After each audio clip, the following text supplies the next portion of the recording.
আসসালামু আলাইকুম রহমতুল্লাহ। প্রিয় দর্শক, আজকে আমাদের দেশে ভূমিকম্পের মতো যেই বড় একটা ঘটনা ঘটে গেছে, এটি আসলে মনে রাখার মতো। আমি আবারও রিপিট করছি, আজকে আমাদের দেশে ভূমিকম্পের মতো যেই ভয়ানক একটা ঘটনা ঘটে গেছে, এটি আসলে মনে রাখার মতো। বাট আসলে কি এটা আমাদের মনে থাকবে? এই পৃথিবীতে ভূমিকম্প নিয়ে আরও একাধিক ঘটনা রয়েছে যেটি আমাদের চোখের সামনে ঘটেছে, অর্থাৎ আমরা মিডিয়ার মাধ্যমে এমন বহু দুর্ঘটনা দেখেছি। এমনও ঘটনা আছে যে ভোর 4টা অথবা 5টার মধ্যে ভূমিকম্প হয়ে বিশাল আকারের বিল্ডিংগুলো মাটির নিচে ঢুকে গেছে এবং দিনের আলোয় রেস্কিউ টিম অথবা উদ্ধার কর্মীরা যে সেখান থেকে ছোট ছোট বাচ্চাদের জীবিত অথবা মৃত দেহগুলোকে উদ্ধার করেছে। আর এইসব দৃশ্যগুলো দেখে আমরা টেলিভিশনের সামনে অথবা নিজের মোবাইল ফোনকে সামনে রেখে চোখের পানি ঝরিয়েছি। সেই সব দৃশ্যের কথা কি আমাদের মনে আছে? যদি মনে থাকে তাহলে তো এই কথাটাও মনে থাকার কথা। জীবনের দীর্ঘ সময়ে আমরা এই কথাটা বারবার শুনে এসেছি যে এই পৃথিবীতে জমিনের নিচে এবং আসমানের উপরে যত আজাব আর গজব আসে, এই সম্পূর্ণ হচ্ছে আমাদের হাতের কামাই। অর্থাৎ আমরা যখন পাপিষ্ঠ বা পাপ কাজ করতে করতে সীমা অতিক্রম করে ফেলি, তখন আল্লাহ সুবহানাহু ওয়া তাআলা এইসব আজাবগুলো আমাদের জন্য পাঠায়। তো আমরা যদি আসলে দাবি করি যে এইসব ঘটনা বা আজকের ঘটে যাওয়া ঘটনা এগুলো আমাদের মনে আছে বা মনে থাকবে, তাহলে তো আমাদের পাপ কাজগুলো কমে যাওয়ার কথা। কিন্তু আসলে কি আমরা আমাদের প্রতিনিয়ত নফসের গোলামি করে যেসব গুনাহের কাজগুলো করে থাকি, সেগুলো থেকে কি আমরা আদৌ বিরত থাকতে পেরেছি? প্রিয় দর্শক, একটু ভাবেন, আজকের উন্নত পৃথিবীতে এত এত ক্যামেরা, হাতে হাতে স্মার্টফোন, তারপর আরও কত কিছু রয়েছে যেগুলোর মাধ্যমে কোনো একটা ঘটনা ঘটে যাওয়ার আগে আমরা ক্যামেরা ফিট করে রাখি সেই ঘটনার পুরো দৃশ্যটা ভিডিও ধারণ করার জন্য। বাট আজকে আমরা সেই সময়টা পাইনি।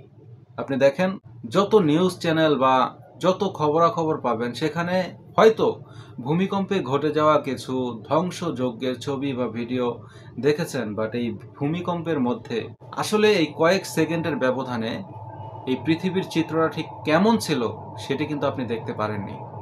এর কারণ হচ্ছে এই ভূমিকম্প এমন একটা শব্দ, এটি যখন মানুষের জীবনে বাস্তবায়ন হয়, তখন এই কয়েক মুহূর্তের জন্য মানুষ শুধু একটা জিনিসই মানুষের মাথায় থাকে যে জীবন বাঁচাতে হবে।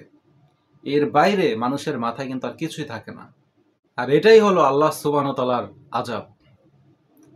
তিনি যখন আযাব দেওয়া শুরু করবে, মানুষ কোনো কিছুর সময় পাবে না। আপনার পুরো অস্তিত্বকে ধ্বংস করে দেওয়ার জন্য একটা মুহূর্তই যথেষ্ট হয়ে যাবে। যদিও আল্লাহ সুবহানাহু ওয়া তাআলা আমাদেরকে এই আযাব থেকে বাঁচার সুযোগ দিয়েছে। আর সেই জন্যই ভূমিকম্প হওয়া অবস্থায় আমরা বিপজ্জনক জায়গা থেকে নিরাপদ জায়গায় সরে আসতে পেরেছিলাম। আপনি একটাবার চিন্তা করেন, এই ভূমিকম্পের মধ্যে যদি আমাদের মরণ লেখা থাকতো, তাহলে কিন্তু আমরা আমাদের বিল্ডিংগুলো থেকে বের হওয়ার সময় পেতাম না। আজকে যখন ভূমিকম্প শুরু হয়ে যায়, আমি তখন বাইরে থেকে মাত্র ঘরে প্রবেশ করেছি, সিঁড়ি দিয়ে একটু উপরে ওঠার সময় চারিদিক থেকে একটা চিৎকার শুরু হয়ে গেছে। আর পুরো বিষয়টা আসলে আজকের ভূমিকম্প সম্পর্কে কাউকে কোনো কিছু ব্যাখ্যা করে বলার কিছুই নেই, কারণ সবাই এই দৃশ্যটা দেখেছে। আমি যেখানে দাঁড়িয়েছিলাম, আমার পিছনে একটা বড় দেয়াল, মনে হচ্ছিল এটিই হয়তো ভেঙে পড়বে। আমি ব্যস্ত ছিলাম আমার পরিবারকে নিয়ে, কতক্ষণে আমি ঘর থেকে অথবা আমার বাড়ি থেকে বের হয়ে যাব। এখন এই যে আমি চিৎকার চেঁচামেচি করে সবাইকে নিয়ে বের হলাম, আসলে ভূমিকম্পে যে আমার বাড়িটা ধ্বংস হয়ে গেছে ব্যাপারটা কিন্তু এমন নয়, বরং আল্লাহ সুবহানাহু ওয়া তাআলা এই এত বড় বিপদের মধ্যেও আমাকে রক্ষা করেছে বলেই কিন্তু আমি নিরাপদ জায়গায় সরে এসেছি এবং আমার বাড়িঘরও নিরাপদ রয়েছে। যদি আমার জন্য এই নিরাপত্তা লেখা না থাকতো, তাহলে হয়তো এই সময়টা পেতাম না। এমনকি আমার বাড়ি তো তুলনামূলকভাবে অনেক ছোট। এখন সেই জায়গায় এই শহরে বা এই দেশে এই আরো কত উঁচু উঁচু ভবন রয়েছে। আমি আমার কত কাছের লোকদেরকে ফোন করলাম যারা সেই সময় মার্কেটে কাজ করছে বা বিভিন্ন বড় বড় বিল্ডিং এর মধ্যে রয়েছে। তারা একটাই কথা বলেছিল যে ভাই, ভয় পেয়ে গেছি, যে অবস্থা হয়ে গেছে, সবাই ভয় পেয়ে গিয়েছিলাম। এখন এই ঘটনাগুলো কিন্তু প্রমাণ করে যে এই যে গোটা পৃথিবীর আমরা যত মানুষ আছি, যত প্রাণী আছি, এদেরকে একটা মুহূর্তে আমার আল্লাহ সুবহানাহু ওয়া তাআলা কিন্তু চাইলেই ধ্বংস করে দিতে পারে, কিন্তু তিনি সেটা করেন না।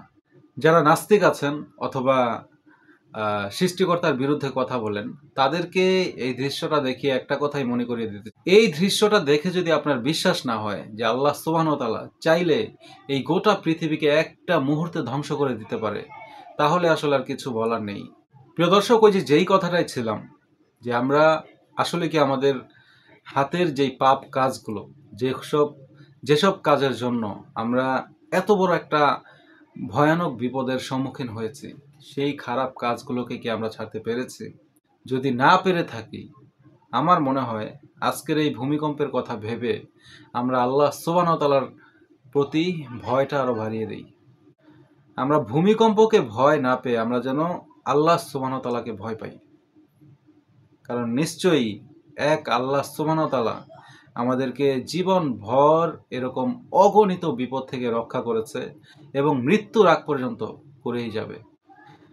তাই অবশ্যই প্রিয় মুসলিম ভাই এবং বোনেরা, আমরা যেন আমাদের সমস্ত পাপ কাজগুলোকে কমানোর চেষ্টা করি ইনশাআল্লাহ।